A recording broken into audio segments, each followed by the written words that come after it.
বর্বরোচিতভাবে সে এক জায়গায় যা লুকায় গেছিল, সেই দরজা ভেঙেও তাকে মারা হয়েছে এবং এমনভাবে ইনজুর করেছে, তার মাথায় ইনজুর হয়েছে, হাতে ফ্র্যাকচার হয়েছে এবং সে এখন সংকটাপন্ন। গত এক মাসে এই ধরনের ঘটনা, কম বড় ছোট মিলা 28টা এই ধরনের ঘটনা ঘটছে। তার মানে পরিস্থিতিটা কোথায় যাচ্ছে? মারাটা একটা সংক্রমণ রোগের মতো হয়ে গেছে, মানে কিছু হলে ডাক্তার মারো। এই যে হামসে টিকা নাই, হামসে টিকা দেওয়া হয়নি বা হামসে টিকা পাওয়া যায়নি, বাচ্চা মারাচ্ছে, তার জন্য ডাক্তার দায়ী, ডাক্তার। চিকিৎসা সুরক্ষা আইন যেমন চাচ্ছি, রোগী সুরক্ষা আইনও চাচ্ছি। কারণ এই অবস্থা যদি চলতে থাকে ভবিষ্যতে কি হবে? আজকে কোনোখানে একটা খারাপ রোগী গেলে ডাক্তার তার নিরাপত্তার স্বার্থে হয়তো বলে যে ভাই এখানে হবে না, আপনার ওই অমুক জায়গায় যান। যে ঘটনাগুলো ঘটছে এটা সম্বন্ধে বলতে হয়, আপনাদেরকে একটা যে অ্যানালাইসিস করতে হবে। আমি একটা উদাহরণ দিয়ে বোঝাচ্ছি। ঢাকা মেডিকেলে বেডের সংখ্যা হয়েছে 1700, রোগী থাকে 3500 থেকে 4000 পর্যন্ত। এক একটা বেডের মধ্যে কোনো সময় 5000ও হয়। এক একটা বেডের মধ্যে মিনিমাম 2 জন থাকে, কোনো সময় 3 জন পর্যন্ত থাকে। আপনি একটা বলেন ওখানকার যে ম্যান পাওয়ার, ডাক্তারের যে আছে ম্যান পাওয়ার, সেটা হচ্ছে 1700 বেড অনুযায়ী।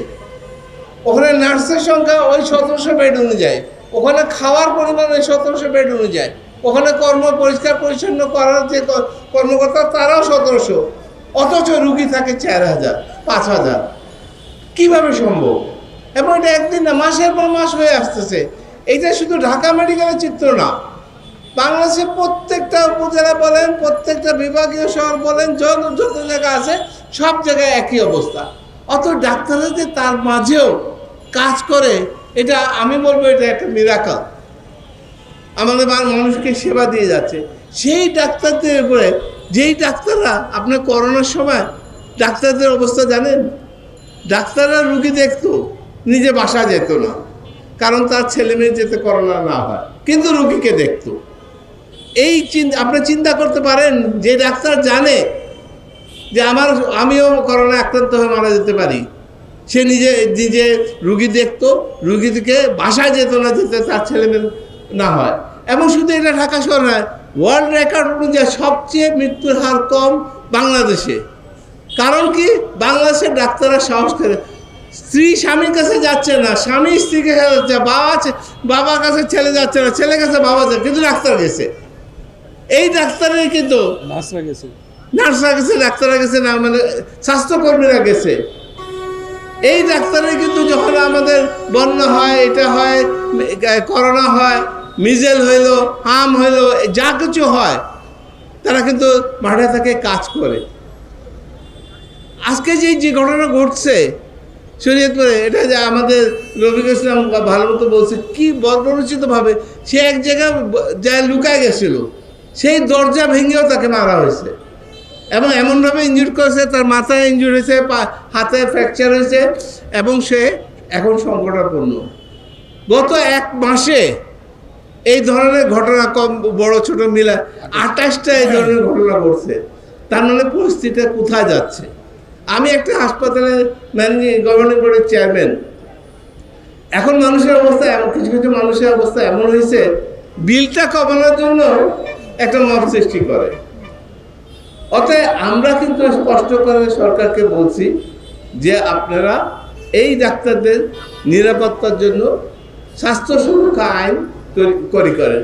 আমরা শুধু ডাক্তারদের জন্যই বলিনি, আমরা বলছি রুগীদের জন্যও করেন। যাতে কোনো ডাক্তার অবহেলা যদি করে, তারও জন্য আইন তৈরি করেন, তাকে কিভাবে বিচার করা হবে।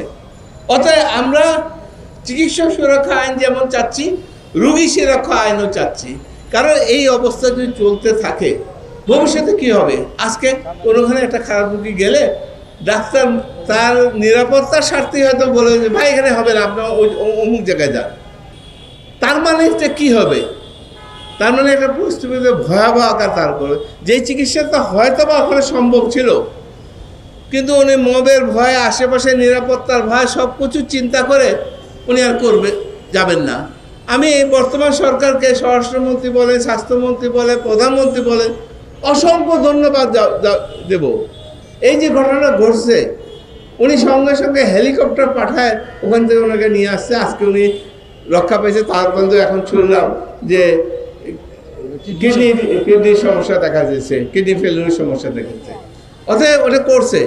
কিছুদিন আগে আমাদের এই কি বলে উপজেলা যে স্বাস্থ্য পরিবার কর্মকর্তা যে কর্মকর্তাদের সম্মেলনে ওরা অনেকগুলো দাবি তুলছেন। একটা দাবি হচ্ছে চিকিৎসক নিরাপত্তা। তখন সবাই তালি দিচ্ছেন। প্রধানমন্ত্রী জিজ্ঞেস করল, কী ব্যাপার আপনারা এটাতে এত তালি দিচ্ছেন কেন? তার মানে কতখানি ভয়াবহ আমাদের নিরাপত্তা ব্যবস্থা, যে সবাই মিলে তাই। এমন উনি তাৎক্ষণিক সিদ্ধান্ত নিচ্ছেন। তার একদিন পরে গেজেটও বাইরে এসেছে, বোধহয় সার্কুলার বাইরেছে, প্রত্যেক উপজেলায় প্রত্যেক সেন্টারেই 8 থেকে 9 জন করে আনসার উইথ আর্মস দেওয়া হবে। আমি বলবো এটাতেও হবে না। আপনি এটা দিচ্ছেন, এর জন্য অসংখ্য ধন্যবাদ। আমাদের গার্মেন্টসের জন্য ওটা কি বলে না, গার্মেন্ট পুলিশ, শিল্প পুলিশ। আপনার স্বাস্থ্য খাতের যে অবস্থা চলতেছে, আমাকে স্বাস্থ্য খাতের জন্য আলাদা পুলিশ বাহিনী তৈরি করে। এরা তাইলে হবে কি, মুভমেন্ট থাকবে, মানুষ জানবে সেটা।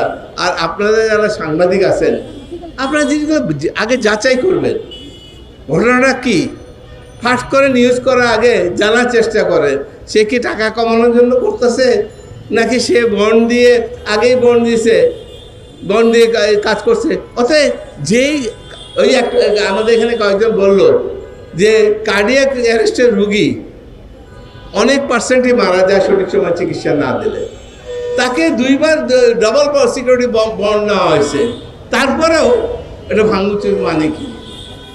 তার মানে কোনো কিছুই মানতে রাখছে না। আরে এটা বললাম না, একটা মারাটা একটা সংক্রমণ রোগের মতো হয়ে গেছে।